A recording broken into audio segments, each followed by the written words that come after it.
Hello students, मैं हूं खुशबू भास्कर और आज मैं स्टार्ट करने जा रही हूं चैप्टर 3 क्लास 6 का साइंस का फाइबर एंड फैब्रिक। मेरा जो लास्ट वीडियो था चैप्टर 1 का, उसमें मैंने सजेशन मांगा था कि आपको कैसे पढ़ाई करनी है, how do you want to proceed further. तो आयुष ने कमेंट किया था कि he want to learn fibre and fabric next chapter. So आपके सजेशंस के हिसाब से ये चैप्टर आज मैं स्टार्ट करने जा रही हूँ। ये सारे कंटेंट्स हैं। तो आप लोग देखते होंगे पहले वैरायटी इन फैब्रिक्स। फैब्रिक होता क्या है? कोई भी कपड़े हम पहनते हैं तो जो क्लॉथ मटेरियल होता है that is called as fabric. तो आप अगर किसी शॉप में जाओगे तो देखोगे कि डिफरेंट टाइप ऑफ फैब्रिक होते हैं। जैसे शर्ट, अगर आपको शर्ट बनवाना है तो उसके लिए डिफरेंट फैब्रिक मटेरियल है। अगर कर्टेन बनवाना है तो उसके लिए डिफरेंट फैब्रिक मटेरियल है। बेडशीट के लिए डिफरेंट फैब्रिक मटेरियल होता है। इस तरह से डिफरेंट डिफरेंट टाइप के फैब्रिक मटेरियल होते हैं। स्कूल बैग आप देखोगे कि वो किसी डिफरेंट टाइप के फैब्रिक मटेरियल से बनता है। तो हमारे पास बहुत सारे वैरायटी हैं फैब्रिक के। और ये फैब्रिक होते क्या क्या टाइप, क्या क्या डिफरेंट टाइप के फैब्रिक होते हैं, जैसे कॉटन हुआ, सिल्क हुआ, जूट, रेन, पॉलिस्टर, ये सारे फैब्रिक मटेरियल के टाइप्स हैं। और फैब्रिक बनता क्या चीज़ से? फैब्रिक थ्रेड या यार्न से बनता है। यार्न किसको बोलते हैं? यार्न थ्रेड को बोलते हैं। और ये हम लोग समझेंगे, एक एक्टिविटी करते हैं, उससे समझेंगे कि कैसा हो, how this fabrics are made up of. तो पहले एक्टिविटी में क्या करना है कि collect different type of cloth material and label them with their name. तो different type of cloth material collect करो। कैसे कलेक्ट करोगे? Either you can go to any tailor shop, if not possible तो घर पे पुराने कपड़े जो होंगे तो उसकी कटिंग कर लो थोड़ी बहुत, कहीं से हल्की हल्की कटिंग करके अलग अलग ढंग के कपड़े एक नोटबुक में स्टिक कर लो या स्टेपल कर लो and then label it like this is cotton, this is polyester. इस तरह से लेबल कर लो। Then how it will help you कि आप आइडेंटिफाई कर पाओगे कि ये कपड़े देख करके ये किस टाइप के क्लॉथ हैं, नेचुरल हैं, सिंथेटिक हैं, या फिर उसमें भी कॉटन है, जूट है, इस टाइप से पता चलेगा। अब दूसरा क्या है? Take one piece of cloth piece and try to pull yarn from any edge. You can also take a needle to pull yarn. सी, ये एक्टिविटी मैं बताती हूँ। लेट्स से मेरे पास ये एक क्लॉथ है। इस क्लॉथ में ऐसे बगल से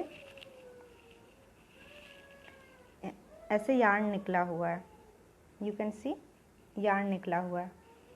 अब ऐसे या तो पुल करो, ज़रूरी नहीं है कि हर एक कपड़े में निकले रहे। Then you can take a needle and then you can needle से एक यार्न निकालने की कोशिश करो एंड देन इसको ऐसे करके रोटेट करना है। ऐसे करके रोटेट करो और निडल के भी हेल्प से इसको बीच से स्प्लिट कर सकते हो। देन यू विल सी कि एक यार्न से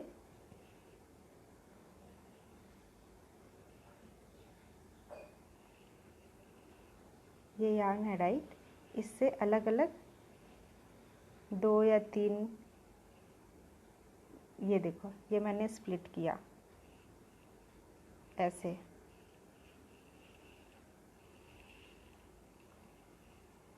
it is so thin that it is not visible.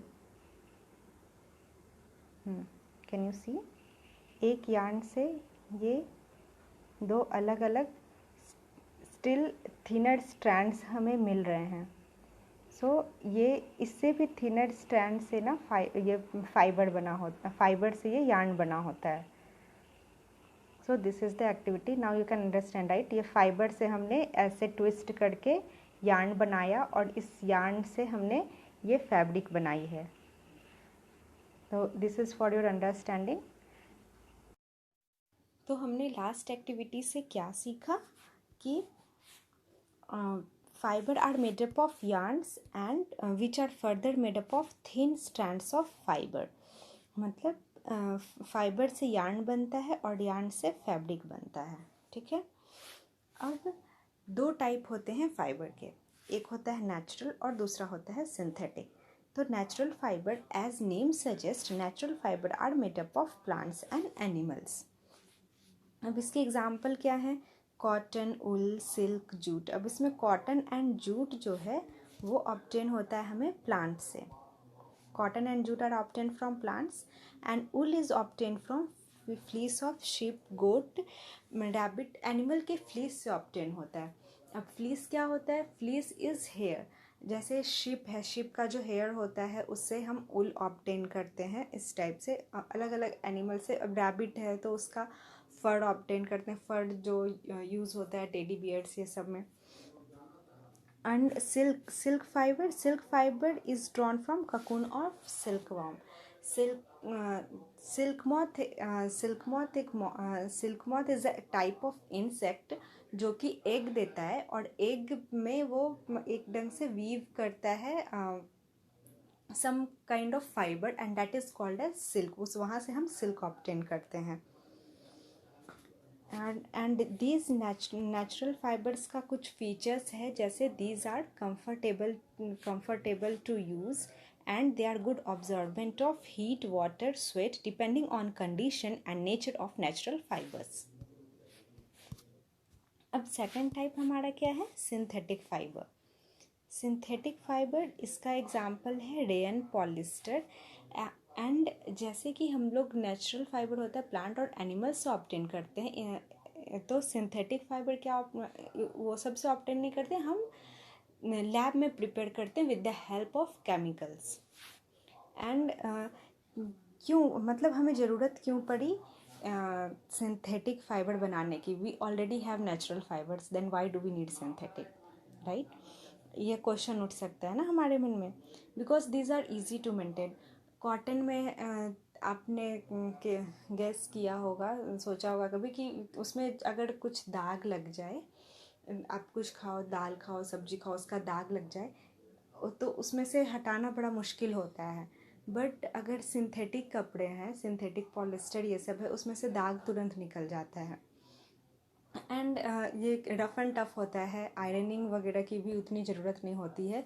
इन सब रीज़न्स की वजह से हम यूज़ करते हैं synthetic fibre. But they are easy to maintain, ये इसका प्रॉज है। एंड इसका कॉन्स क्या है कि they are not good absorbent of heat, water and sweat. उसको पहनने से थोड़ी गर्मी लगती है, you can't wear it in summer season में आप इसे नहीं पहन सकते। ये थोड़ा इसका कॉन्स है।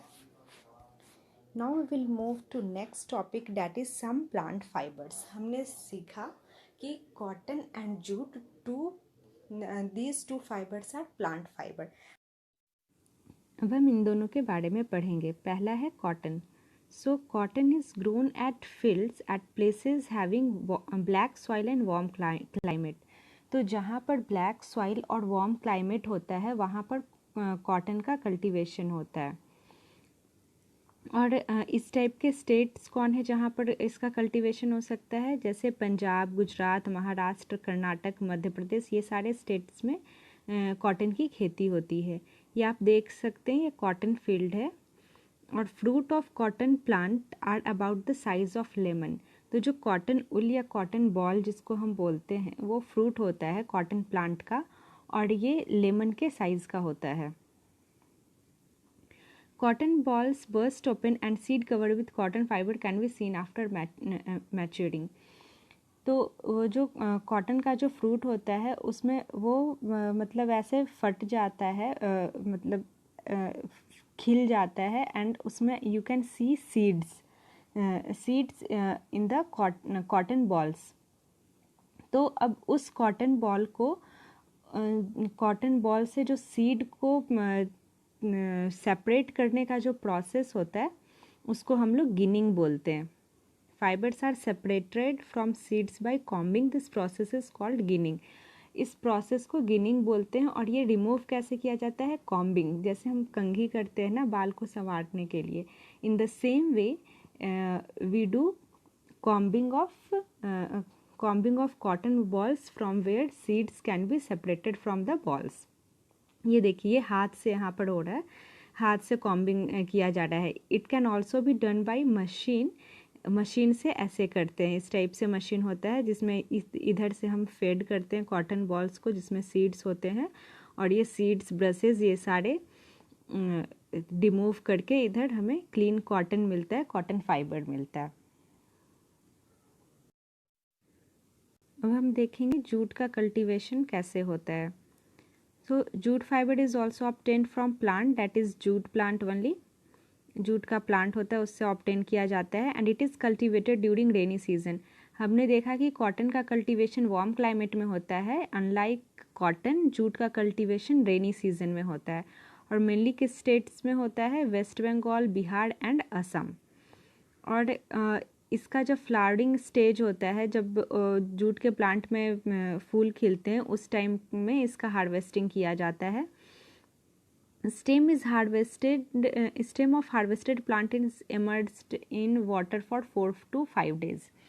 अब जो हार्वेस्टेड प्लांट होते हैं उसका जो स्टेम होता है, स्टेम से हम जूट को ऑब्टेन करते हैं प्लांट के, तो उसके स्टेम को पानी में 4 से 5 दिन तक रखते हैं, और उसके बाद स्टेम के रॉट को और उसके फाइबर जो जिससे हमें जूट मिलता है उसको सेपरेट करते हैं। कॉटन में हम क्या करते हैं, कॉटन फाइबर एंड सीड्स को सेपरेट करते हैं, और जूट में क्या करते हैं, जूट रॉट एंड फाइबर को सेपरेट करते हैं। Cotton is fruit of cotton plant and jute is stem of cotton plant, jute plant. इस तरह से आप एक एक्टिविटी ये कर सकते हो कि कॉटन और जूट का डिफरेंस अगर एग्ज़ाम में आए तो आप ऐसे करके नोटबुक में नोट कर लो, तो याद करने में थोड़ा आसान होगा। Now next topic is spinning cotton yarn. अब हम स्पिन कैसे करते हैं, it means how we are making yarn from the fibre of cotton.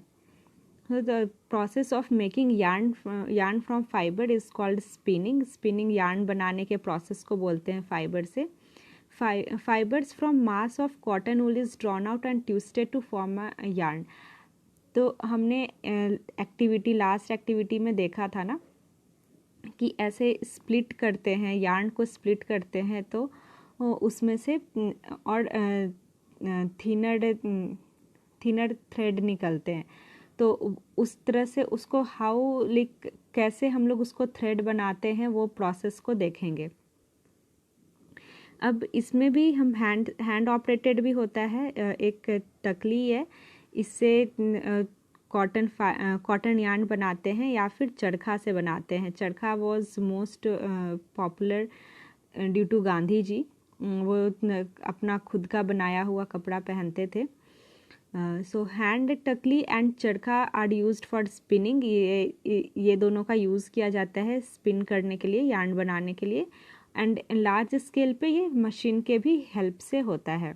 These two are hand operated thing, and machine भी होता है जिससे कि फाइबर से हम यार्न बनाते हैं।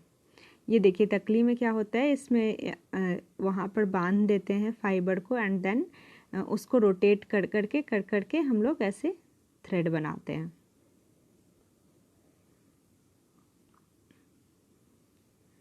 Now yarn to fabric. हमने देखा फाइबर से यार्न कैसे बनाते हैं, अब देखेंगे यार्न से फैब्रिक कैसे बनाते हैं। तो इसका 2 प्रोसेस है। First one is weaving and second one is knitting. ये देखिए, the process of arranging 2 sets of yarn together to make a fabric is called weaving. 2 set of yarn को जब हम एक साथ मिलाते हैं, वो कैसे मिलाते हैं, that process is called weaving. तो एक हॉरिजॉन्टली लेते हैं, एक वर्टिकली लेते हैं, उस तरह से हम लोग वीव करते हैं। और ये लूम्स पे होता है। Loom is hand held machine भी होता है, पावर ऑपरेटेड भी होता है। ये जो मैंने यहाँ पे पिक्चर दिखाया है that is hand held machine. यहाँ पर ये देखो, ये इस साइड से एक वर्टिकली आता है और यहाँ एक हॉरिजॉन्टली जाता है, और ये बिनता है। इस तरह से कपड़े बिन करके बनाते हैं। और इसका हम एक एक्टिविटी भी करेंगे जिससे हम समझेंगे कि how weaving is done on looms.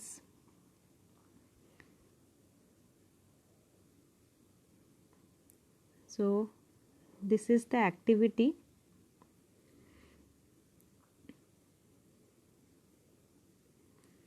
एक पेपर का शीट लो, उसको हाफ फोल्ड करो लाइक दिस। यहाँ पे मैंने एक शीट लिया है पेपर का, उसको हाफ फोल्ड किया है and then draw lines like this. ये वाले में जैसा दिखाया हुआ है ना, इस तरह से लाइन ड्रॉ करो, ठीक है। और नाउ जो तुमने लाइन ड्रॉ किया है, ये सारे लाइंस पे कटिंग करनी है। यहाँ पे मैंने कटिंग की हुई है, ये सारे लाइंस पे कटिंग करनी है। और ये वाला जो लाइन है ना, ये हॉरिजॉन्टल लाइन, इस पे कटिंग मत करना। बाकी ये सारे जो वर्टिकल लाइंस दिख रहे हैं, ये सारे पे कटिंग करनी है। Once you will do the cutting then unfold the paper like this. Unfold किया पेपर को। नाउ एक दूसरे कलर का पेपर लो और यहाँ पर से ऐसा स्ट्राइप्स बना लो, वर्टिकल ऐसे वर्टिकल स्ट्राइप्स बना लो। जैसे यहाँ पे कटिंग किया है ना हमने, तो अगर ये पूरा यहाँ तक कटिंग कर देंगे, यहाँ तक कटिंग कर देंगे, जैसे एक पेपर लिया, पहला पेपर लिया, उसमें ऐसे ऐसे कटिंग किया, ठीक है। ये वाइट वाले पेपर में, यहाँ पे जो मैंने रेड वाला पेपर लिया है, उसको ऐसे ऐसे पूरा कर देना है इस ढंग से, एंड पूरा पेपर को कट कर देना, तो वर्टिकल स्ट्राइप मिल जाएगा हमें। नाउ यहाँ पे देखो, इस वाले में यहाँ पर क्या हो गया है, ये यहाँ से जो कटिंग किया हुआ है ना, इसमें इस तरह से हमें वीव करना है। ये जो रेड वाला स्ट्राइप है, इसके अंदर घुसाओ, ऐसे निकाल के वीव करो। इसके बाद ये जो बाहर जो पार्ट निकल रहा है, रेड वाला पार्ट बाहर निकल रहा है, उसको ग्लू से स्टिक कर दो। तो देखो ये हमारा वीव हो गया। इन द सेम वे, अब इसमें हमने देखा ना कि ये एक हॉरिजॉन्टल है, एक हॉरिजॉन्टल लाइन है और एक वर्टिकल लाइन है। इसी तरह से हम लोग लूम पे वीविंग करते हैं।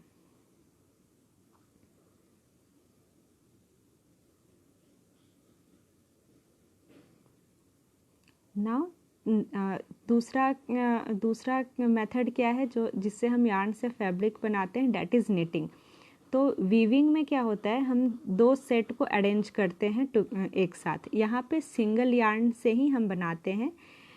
जनरली अगर आपने देखा होगा कि एक कांटा होता है इस टाइप से, इस पे उल को हम डालते हैं, मतलब ऐसे ऐसे नॉट बनाते हैं, और दूसरे से फिर ये जो दूसरा वाला स्टिक टाइप का होता है, इससे फिर इसी छोर को ले करके इससे ऐसे करके ये बनते जाता है। तो स्वेटर वगैरह जनरली नीट करके बनता है। इसमें क्या होता है, जैसे ये ग्लव्स बना हुआ है, यहाँ पे आप देख रहे होगे कहीं कहीं से निकला हुआ है धागा, राइट। धागा निकला हुआ है ना कहीं कहीं से। ये अगर एक थ्रेड को अगर आप खींचोगे ना, एक यार्न को, ये पूरा खुल जाएगा।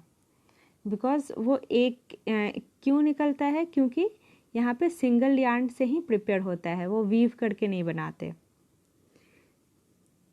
And it is done on hand held होता है, जो इस तरह से बनता है, और ये मशीन पे भी तैयार होता है। Generally woollen clothes we see knitting in woolen cloths. Now our next and last topic of this chapter is history of clothing material.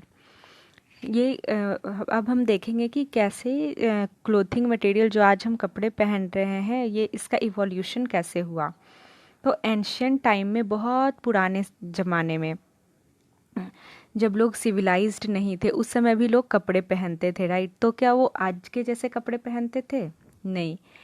उस समय लोग क्या करते थे, they use to wear bark of trees, पेड़ के छाल, बड़े पत्ते, किसी पेड़ के बड़े बड़े पत्ते हैं उसको वैसे लपेट लिया, एनिमल के स्किन, फर, ये सब। अगर किसी जानवर को मारा तो जानवर को मारा, उसको खाया, और उसका जो स्किन है उसका कपड़ा बना लेते थे। इस तरह से कपड़े पहनते थे जब लोग, बहुत पुराने ज़माने में। उसके बाद जब लोग थोड़ा सिविलाइज्ड होने लगे, सेटल होने लगे, और जो भी सिविलाइजेशन है वो ज़्यादा नदियों के किनारे होता था, क्योंकि वहाँ पे कुछ वो प्लांट वगैरह ग्रो कर सकते थे। And at that time they started weaving, उस समय वो वीविंग स्टार्ट किया लोगों ने। तो क्या weaving weaving twigs, grass mats, curtain, basket, और जो ट्विग्स किसको बोलते हैं ना, जो क्लाइंबर्स होते हैं, क्लाइंबर्स पौधे जो होते हैं, तो वो सब से उस तरह से ग्रास मैट, कर्टेन, ये सब बनाना स्टार्ट किए।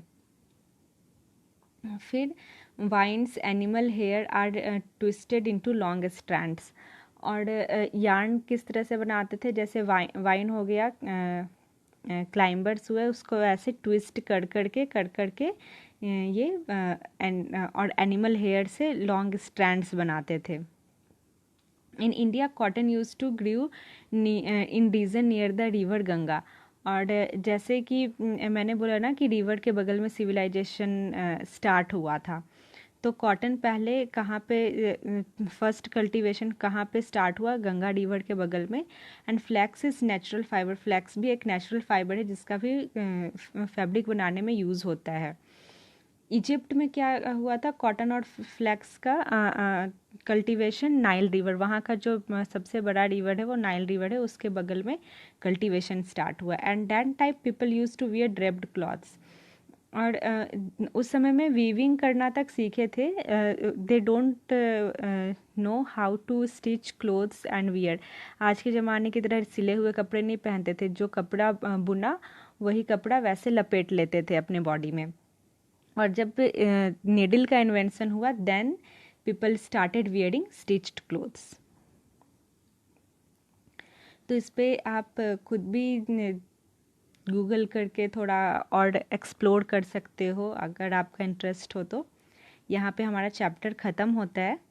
एंड अगर आपका कोई डाउट हो तो you can ask in comment box below, and please share and subscribe my channel for new video notification. जब भी मैं कोई वीडियो अपलोड करूँ नेक्स्ट चैप्टर के, then you will get the notification, so please share and subscribe it. Thank you.